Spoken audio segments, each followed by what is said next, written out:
प्रकार भाई बहन धन का सदुपयोग, लक्ष्मी का उपयोग नंद बाबा ने किया। मुंह मांगे याचकों को याचक सब ही अयाचक किन्हे, मांगने वालों को इतना दिया कि फिर किसी के दरवाजे पर मांगने की जरूरत नहीं पड़ी। नहीं पड़ी, दिखाकर नहीं दिया, छुपा कर दिया। जितनी इच्छा हो ले जाओ। जब यहाँ लक्ष्मी ही धूल में लेट रही है, जहाँ श्याम धनी तहाँ कौन कमी, तो किस बात की कमी है, ले जाओ। और हम लोग भी दान देते हैं, 10 रुपया देंगे और 5 बार कहेंगे कान में कि हमरो नाम बोलिए, हमरो नाम बोलिए। अरे दान की महत्ता है कि इस हाथ से दे तो इस हाथ को पता ना चले। गुप्त दान का प्रभाव ज्यादा होता है। वैसे कलयुग में छूट है। एन केन प्रकारेण एन केन विधि दिन्हे दान करहि कल्याण स्यावर रामचंद्र। जिस प्रकार धर्म में, परमार्थ में, यज्ञ में, संत सदगुरु समाज की सेवा में, राष्ट्र की सेवा में जिस तरह दो वह कल्याण ही करेगा। दान से धन की शुद्धि होती है, भजन से मन की शुद्धि होती है, और गंगा स्नान और सत्संग में स्नान करने से तन मन जीवन की शुद्धि होती है। ये शास्त्र का एक कनेक्शन है। इसलिए पंडित जी जब पूजा कराते हैं ना, तो हाथ में जल लेकर ओम अपवित्रः पवित्रो वा श्रवावस्थांगतो पीवा स्मरेत पुंडरीकाक्षं स्वबाह्य अभ्यंतर शुचि, बाहर और भीतर दोनों से पवित्र हो जाओ। जब पवित्र हो जाओगे तो भगवान तुम्हें निर्मल चरित्र बनाकर स्वीकार कर लेंगे। एक व्यवस्था है। दान से धन की शुद्धि होती है। तो हम लोगों की एक वृत्ति है, हम लोग देखते हैं कि कोई 10 रुपया भी देंगे ना, तो ऐसे करके देंगे कि पूरा मोरकाही के लोग देखे कि हमरे जोर में दानी कोई नहीं ना। और भगवान 24 आवर्स दे रहे हैं। सुंदर तन, सुंदर मन, सुंदर जीवन, सुंदर पत्नी, सुंदर बच्चे, सुंदर संतान, सब कुछ दिए। खेत खलिहान, दुकान, मकान, पद प्रतिष्ठान, सब कुछ दिए, लेकिन भगवान दिखाकर नहीं दिए, छुपा कर दिए। भगवान ने कभी कहा कि मैंने तुझे इतना दिया, तुम मुझको इतना दो ना, ना, ना, ना, कभी नहीं। भगवान छिपा कर देते हैं और इंसान रसीद में छपा कर देते हैं। बोले सियावर रामचंद्र की जय। जीव और शिव में इतना ही अंतर है। भगवान शिव महादानी है, किसको कहां कब किस समय छिपा कर दे दे। और हम हैं अपने हरिद्वार आश्रम में, मैं देखता हूं बड़े बड़े सेठ जी आएंगे, महाराज जी ये 20 पंखे मेरे तरफ से, ये एसी मेरे तरफ से। तो एसी में नाम लिखाता है कि स्वर्गीय फलना बाबा अति दादा की यादगारी में, स्मृति में एसी दिया, ये कमरा बनाया। वहां तक तो ठीक है, लेकिन जब पंखा में पिता का नाम नारायण प्रसाद, फिर पिता के पिता का नाम, दादा का नाम रामचंद्र प्रसाद, फिर दादा के दादा का नाम राम खिलावन प्रसाद, इस तरह 3 पंखी है, 3 पीढ़ी का नाम लिखाता है। तो हम लोग रूम में जब रहते हैं तो बटन दाबते हैं तो तीनों पीढ़ी उसका नाचने लगती है, तीनों पीढ़ी। तो ऐसा दान किस काम का, जिस दान के द्वारा पीढ़ी को शांति नहीं, आराम नहीं, नाचना पड़े, ये अच्छा दान नहीं। अरे दे दिया, दे दिया। कोई देखे ना देखे पर खुदा देखता होगा। परमात्मा सबको देखते हैं कि कौन क्या कर रहा है। आप बैठे हो, बहुत माँ बहनें ऐसी है कि आरती की थाली जाएगी ना, आहा देखेगी 50 टकिया है तो सिक्का गिराएगी, 50 टकिया ले लेगी। सियावर रामचंद्र की कोई देखा तो नहीं, मैं देखती।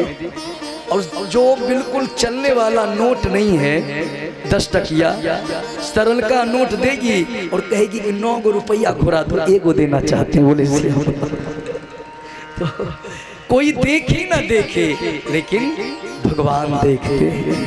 इसलिए तुम पूर्ण परमात्मा, तुम अंतर्यामी, अंतर की बात को जानने वाले, आते जाते हुए मैं सब पे नजर रखता हूँ और नाम ईश्वर है मेरा क्या, सबकी खबर रखता हूँ। बोल सियावर रामचंद्र की जय। प्रभु जानत सब बिन ही जनाए, कहो कवन विधि तो रिझाए। प्रभु सब कुछ बिना जानते ही जान जाते हैं, बिना जाने जान जाते हैं। यही तो प्रभु की प्रभुता है, ईश्वर की विराटता है, ईश्वर की महिमा है।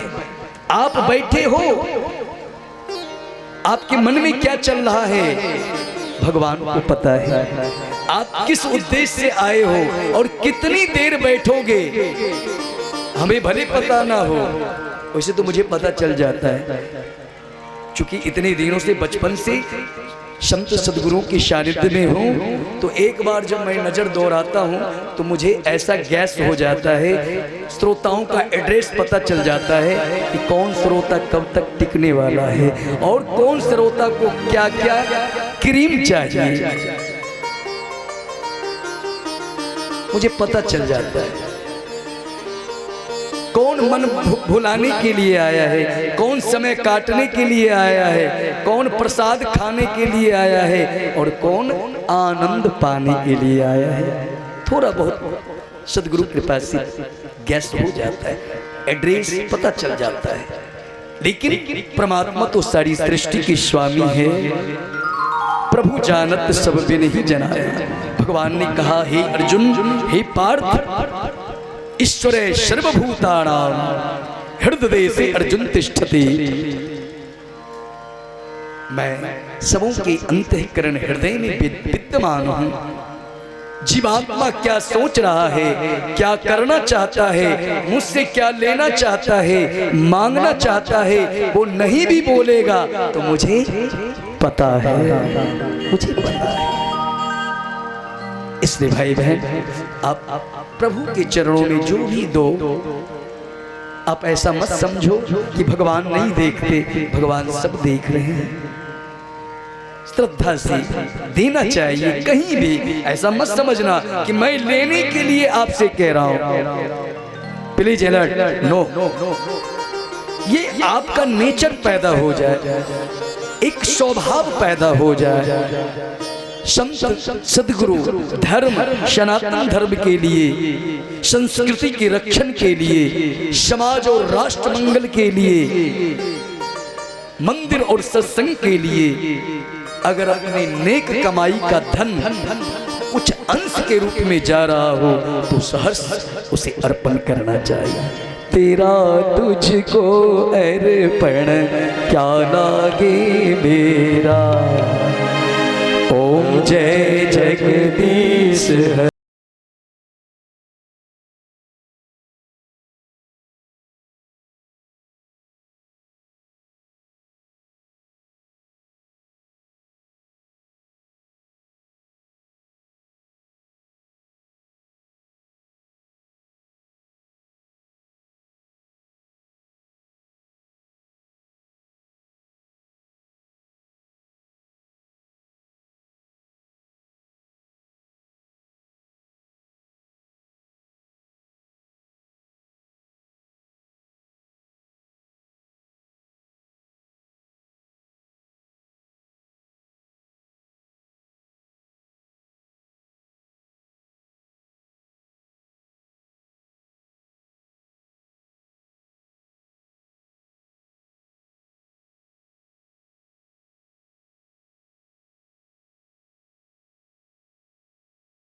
सदगुरु कबीर ने कहा, सब धन साहब का, और सूरदास जी महाराज ने कहा सबई भूमि गोपाल की। ये सारी धरती उसी गोपाल परमात्मा की है, इसलिए तेरा तुझको अर्पण, जीते जी भगवान के चरणों में अर्पण कर देना, यही बुद्धिमत्ता है, जीव के लिए कल्याण का मार्ग है। यही ये धर्म मंच, सनातन मंच, संत सदग्रंथ सदगुरुओं का आदेश है। तो भाई बहन, इस प्रकार नंद बाबा ने जिसने जो मांगा उनको मुंह मांगी वस्तु दान में दी। 80 वर्ष की उम्र में नंद बाबा को लालो भयो वृद्धो भी तरुणायते, और लाला की खुशी में बूढ़ा भी जवान हो गया। अब प्रश्न उठता है कि 80 वर्ष में कहीं बालक होता है, तो अभी कलयुग चल रहा है। कलयुग द्वापर का अंत होना लगभग 5,500 वर्ष हुआ है। अभी कलयुग की आयु 4,32,000 वर्ष, द्वापर की आयु 8,64,000 वर्ष, त्रेता की आयु 12,96,000 वर्ष, सतयुग की आयु 17,28,000 वर्ष। तो 8,64,000 ये 4,32,000 वर्ष कलयुग की आयु है, और कलयुग का प्रवेश करना मात्र 5,500 वर्ष विगत हुआ है। कलयुग अभी फर्स्ट स्टेज में है, इसलिए पंडित जी जब पूजन कराने के समय संकल्प करते हैं, हरि ओम विष्णु विष्णु विष्णु अद्दूति दूति प्रारधे दूति प्रारधे स्त्री श्वेतवाराह कल्पे जम्बूदीपे भारत खंडे भारतवर्षे अर्जावर्ते कदेशे। इस तरह कहते हुए कली प्रथमे चरणे, कलयुग का प्रथम चरण चल रहा है। अभी कलयुग फर्स्ट गियर में है, सेकेंड थर्ड में जाएगा तो भगवान मालिक है। कलयुग में इतना क्या क्या हो रहा है जो नहीं होने का था। रामचंद्र कह गई सिया से, ऐसा कलयुग आएगा, हंस चुनेगा दाना तिनका, कौवा मोती खाएगा, मंदिर सोना सोना होगा, भरी रहेगी मधुशाला, पिता के आगे भरी सभा में नाचेगी घर की बाला, करके कन्यादान पिता ही कन्या का धन खाएगा। रामचंद्र कह गई सिया से, ऐसा कलयुग आएगा, जिसके हाथ में होगी लाठी भैंस वही ले जाएगा, जिसकी लाठी उसकी भैंस। कोई धर्म कर्म की बात नहीं, लेकिन कुछ बचा हुआ इसलिए है कि जब तक समाज में, इस देश में, पूरे मुर्काही में एक संत वैष्णव, कोई पतिव्रता एक स्त्री होगी, कोई एक मातृपित्री और राष्ट्रभक्त बेटा होगा, उस एक के बदौलत और संपूर्ण मुर्काही और संपूर्ण कोसी की धरती टिकी रहेगी। बोले भागवत भगवान की जय, टिकी रहेगी। कभी कभी घर जानते हैं रावण का पतन कब से शुरू हुआ? जब से उन्होंने अपना विभीषण भाई जो धर्मात्मा था, अस कही करही चरण प्रहार, लात मारकर उसको बहिष्कृत कर दिया। और भगवान का उद्घोष है, भगवान शंकर कहते हैं, साधु अवज्ञा तुरत भवानी, कर कल्याण अखिल कर हानि। हे भवानी, जब साधु संत भगवंत सदगुरु का अपमान होता है, वैष्णव का अपमान होता है, तो ऐसे व्यक्ति का तत्क्षण विनाश हो जाता है। और भाई बहन, इसलिए मैं बार बार कहता हूँ, कभी संत सदगुरु महात्मा वैष्णव किसी स्त्री का, किसी सज्जन का अपमान ना हो।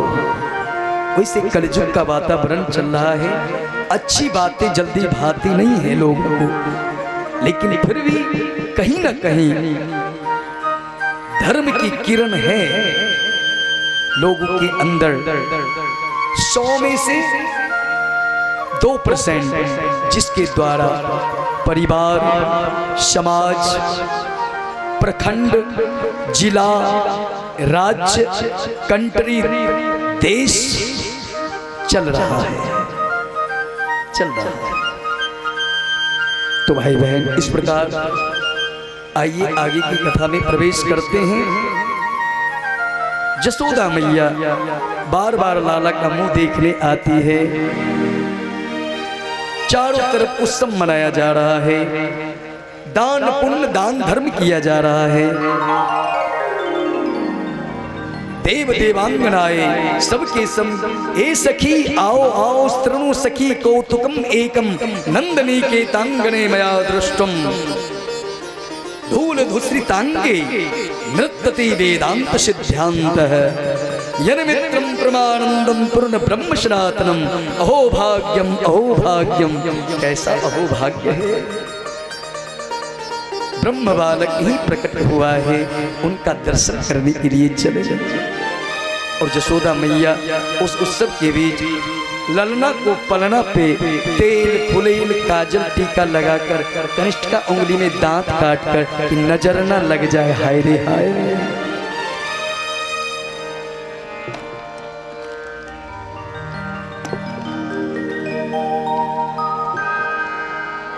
तुम ही मेरे मंदिर, जसोदा मैया कह रही है, तुम ही मेरी पूजा, तुम ही देवता हो, तुम ही देवता,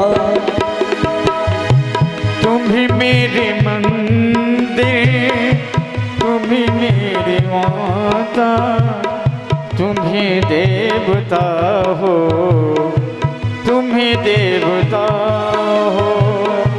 कोई मेरे आँखों से देखे तो समझे, तुम मेरे क्या हो, तुम मेरे क्या हो। तुम मेरी आँखों से देखे तो समझे कि तुम मेरे क्या हो, कि तुम मेरे क्या हो।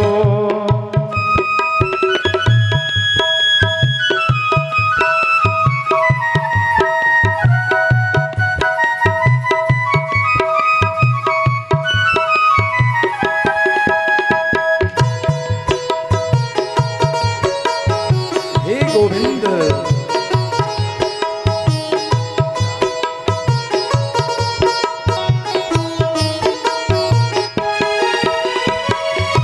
जिधर देखती हूँ उधर तू ही तू है, न जाने मगर किस ख्यालों में तुम है। जिधर देखती हूँ उधर तुम ही तुम हो, ओ लाला, न जाने मगर किन ख्यालों में तुम हो।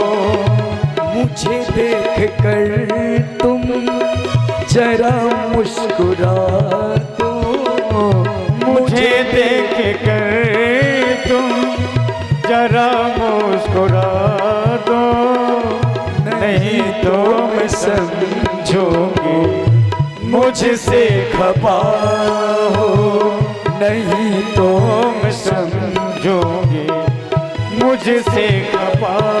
और जसोदा मैया बार बार पलना में जाकर अरो लाला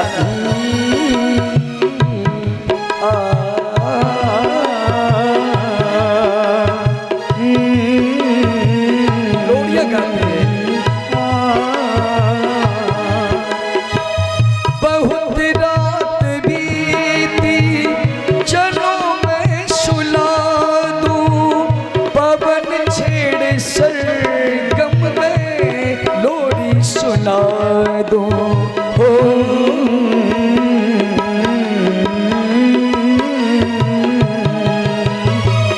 बहुत रात बीती चलो मैं सुला दूं, पवन छेड़े सरगम में लोरी सुना दूं। तुम्हें देख कर ये ख्याल आ रहा है, तुम्हें देख कर ये ख्याल आ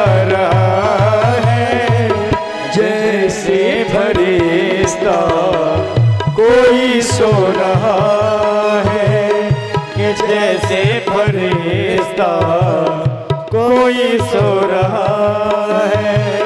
तुम्ही मेरे मंदिर, तुम्ही मेरी पूजा, तुम्ही देवता हो, तुम्ही देवता हो। होली बाल कृष्ण लाल की जय हो। और इस प्रकार कुछ क्षणों के लिए गोकुल ब्रजमंडल में जो आनंद उत्सव मच रहा है, आनंदोत्सव मचने के लिए आप कुछ देर के लिए छोड़ दें। अब इधर मथुरा की तरफ आ जाए, जहां वसुदेव जी ने कारागृह से भगवान बालकृष्ण लाल को देवकी की गोद से लेकर और जेल के समस्त फाटकों को पार करते हुए भाद्र मास की वो अष्टमी तिथि, रोहिणी नक्षत्र, 12 बजे मध्यरात्रि, जोर जोर की आंधियां, तूफान चल रहे हैं, बिजलियां कड़क रही है, बादल गर्जन तर्जन कर रहे हैं। और इस भयावह स्थिति में भगवान को मस्तक पर लेकर जमुना पार करके गोकुल आ रहे हैं। और याद रखना, कैसा भी भयानक वातावरण हो, कैसी भी डरावनी स्थिति हो, कैसा भी भयंकर वातावरण हो, लेकिन अगर भक्त के मस्तक पर जीव के जीवन में परमात्मा का आश्रय है, प्रभु की भक्ति है, भगवान को धारण किए हैं, तो याद रखना हमारे साथ है जदुनाथ, हमें इस बात की चिंता। हमारे साथ है जदुनाथ, हमारे साथ है जगन्नाथ, हमें किस बात की चिंता। हमें किस बात की चिंता, हमें किस बात की चिंता, हमें किस बात की चिंता, हमें किस बात की चिंता, हमें किस बात की चिंता।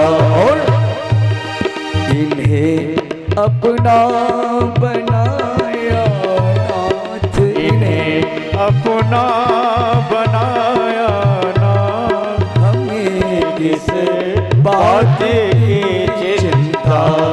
इन्हें अपना बनाया नाथ, इन्हें अपना बनाया नाथ, हमें किस बात की चिंता। जब प्रभु को रख लिया है माथा पर जब प्रभु विराजमान हो, तो ऐसे भक्त को कौन बिगाड़ सकता है? जिसका रखवाला भगवान, बिगाड़े क्या उसको इंसान। और भयानक रात्रि में भगवान को धारण करके वसुदेव जी समस्त बंधनों को पार करके, क्योंकि कल की कथा में आपने सुनी